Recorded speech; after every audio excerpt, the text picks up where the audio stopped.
Cara ngaduk dempul. Nah, cara ngaduk dempul itu seperti ini. Alah, coba teman bos.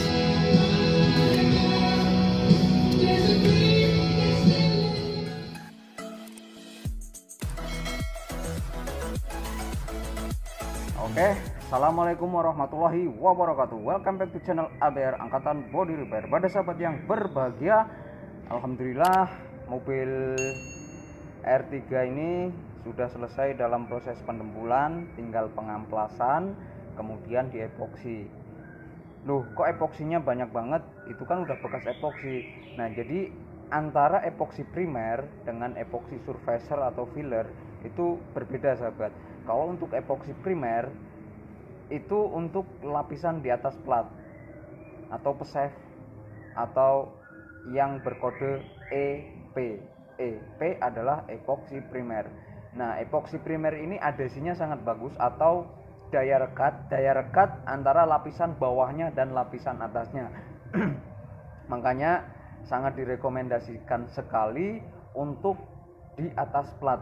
Tetapi nggak cuma di situ saja, karena dalam proses pemberian anti karat atau tepatnya adalah untuk memperlambat terjadinya korosi, itu memang prosesnya itu nggak segampang yang mereka ceritakan, sahabat. Mulai dari pengamplasan yang harus benar, nggak boleh kena air, dan harus benar-benar bersih, nggak ada tanda-tanda atau anakan-anakan atau bibit-bibit korosi yang nantinya ketika kita timpah dengan epoksi primer, dia nanti justru malah akan mempercepat proses korosi, sahabat. Nah, jadi harus benar-benar bersih, lalu kita aplikasikan epoksi primer.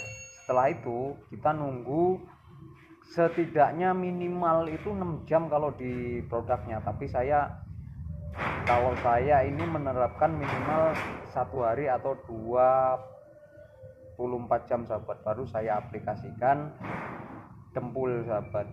Nah, dempulnya ini harus bisa memilih yang tepat.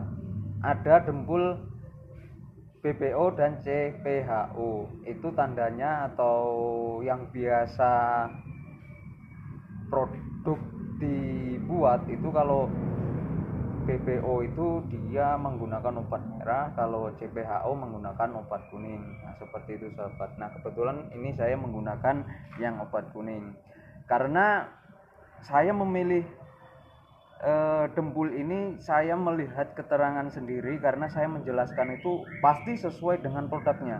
Entah itu benar atau enggak, saya menjelaskan yang ada di produknya, sahabat. Kalau ternyata yang saya jelaskan itu enggak sesuai, berarti ya monggo sahabat ABR menyalahkan produk sendiri, produk tersebut gitu loh, sahabat. Karena yang saya baca di sini adalah ketika saya ditawarkan produknya itu memang dalam proses pengamplasannya ini bisa diamplas secara basah dan secara kering, dan itu tidak perlu menggunakan sabun, sahabat, seperti yang ada di keterangan. Nah, jadi kalau misalpun kita menggosok dengan air misalkan ya, itu nggak perlu pakai sabun, karena sabun itu sebenarnya kan mengandung soda, dan kalau nggak bersih nanti diaplikasikan epoksi, nanti akibatnya daya rekatnya berkurang, seperti itu loh, sahabat. Jadi nah, dempul ini tuh nggak perlu pakai sabun gitu loh, sahabat. Nah, yang kedua, ini saya sambil baca karena memang di sini ada keterangannya, sahabat. Yang kedua, tidak susut dan tidak retak. Nah, kenapa dia tidak retak? Nanti penjelasan berikutnya ada karena alasan tidak mau retak gitu loh, sahabat. Karena dempul tebal dan tipisnya itu juga berpengaruh dari keretakan. Tapi yang paling poin pertama yang harus sahabat ABR ketahui itu adalah kurangnya obat misalnya, atau pengadukan yang kurang rata misalkan, itu juga berpengaruh, sahabat.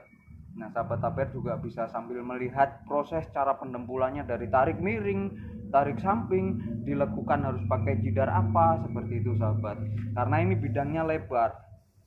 Nah, yang berikutnya, tahan panas hingga 120 Celcius, sahabat. Artinya dalam kondisi bagian atap kita dempul, bagian atap mesin atau kap mesin itu kita dempul, itu kan dengan perjalanan jauh dan suhu mesin pastinya tinggi, itu tidak berdampak besar ketika kita aplikasikan dempul ini gitu loh sahabat. Nah yang berikutnya, daya rekat maksimal dan elastis. Nah elastisnya itulah yang membuat dempul ini tidak retak gitu loh sahabat. Tetapi sahabat ABR juga harus memahami bahwa tidak retaknya itu juga dalam jangka berapa tahun. Semuanya mempunyai umur sahabat, karena manusia juga mempunyai umur gitu loh sahabat. Jadi keterangan di sini itu enggak selengkap yang sahabat ABR inginkan. Misalkan keterangannya enggak retak itu dalam usia berapa tahun gitu atau puluh tahun gitu loh sahabat. Karena manusia saja mempunyai bahasa awet muda. Nah mudanya itu sampai berapa tahun, pasti ada titik tuanya gitu loh sahabat. Nah terus yang selanjutnya adalah pengamplasan kering dan basah. Nah itu tadi pengamplasan kering dan basah, artinya dengan penggunaan sander, dry sanding itu menggunakan amplas kering, menggunakan mesin. Nah tetapi kalau basah itu bisa jadi nggak pakai sabun sesuai keterangan yang paling atas gitu loh sahabat. Nah dalam proses pendempulan ini sahabat ABR juga bisa melihatnya bahwa pendempulannya juga satu pintu hampir full sahabat. Kenapa sih dikerok tapi kok didempul lagi gitu. Nah riwayat ini sebelumnya saya tidak mengetahui, karena awalnya itu kan dempulnya pada pecah-pecah, terus yang saya ketahui hanya catnya saja. Ketika saya ingin mengupasnya dan saya sudah berkomitmen dan sudah memberikan kesepakatan antara saya dan pengguna mobil ini bahwa saya sanggup untuk mengupas cat yang retak, dan retaknya itu banyak sekali sahabat. Saya kira lapisan yang retak itu lapisan terluar cat dan clear saja, ternyata itu lapisan yang paling dalam yang di atasnya cat dasar, berarti kan cat orinya. Jadi kan cat orinya ini sudah pernah dicat. Nah cat yang pertama kali di body repair itu menggunakan cat yang biasa mungkin ya sahabat, karena di atasnya cat yang biasa itu masih ada cat ulang lagi gitu loh sahabat, udah pernah dicat lagi. Nah akhirnya harus di dasar, di atasnya cat ori. Nah di atas catnya ori itu harus saya kerok, ya mau nggak mau cat orinya juga kena. Akhirnya dari nut ini sampai ke sini itu full, bahkan yang di sini pun juga saya kerok sahabat, begitu. Jadi memang luar biasa sih sahabat. Kemarin yang saya duga-duga itu atau yang saya prediksi itu melesetnya jauh banget. Saya kira nggak sampai ke plat dasar, Nah yang paling miris banget ternyata setelah saya kerok itu baru ketahuan, ternyata ketiga bodi ini dari pintu depan, belakang, dan quarter atau spakbor itu ternyata sudah pernah di spot welder sahabat, di spot welder. Jadi banyak titik-titik di sini, pokoknya di pertengahan panel ini sampai ke belakang itu sudah pernah diketik atau di las titik sahabat, dan itu dari depan ke belakang. Jadi mau nggak mau ya harus rata kan, dempulnya harus rata semuanya, karena setiap ketrikan itu membuat bekas platnya itu menjadi tonjolan, setiap ketrik menjadi tonjolan, dan itu rata. Nah akhirnya saya epoksi semuanya, dan yang punya mobil ini juga pernah bertanya kemarin, setelah diepoksi nanti langsung dicat atau didempul lagi mas? Ya harus wajib didempul, karena dasarnya itu memang pernah ketrikan gitu loh sahabat.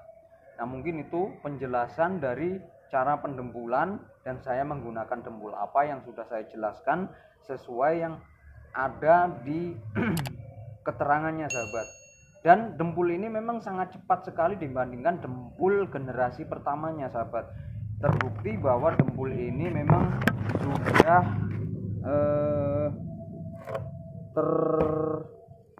tertulis flash. Flash itu kan memang cepat ya sahabat. Terus memang ada gambar orang lari, artinya lari dengan jalan itu pasti lebih cepat dibandingkan dengan jalan, seperti itu sahabat. Nah, mungkin sedikit saja penjelasan tentang dempul DMS yang saya gunakan dengan obat kuning untuk mengaplikasikan di atas epoksi, seperti itu sahabat. Semoga video saya bermanfaat untuk sahabat ABR. Saya akhiri. Assalamualaikum warahmatullahi wabarakatuh. Salam kuli otomotif.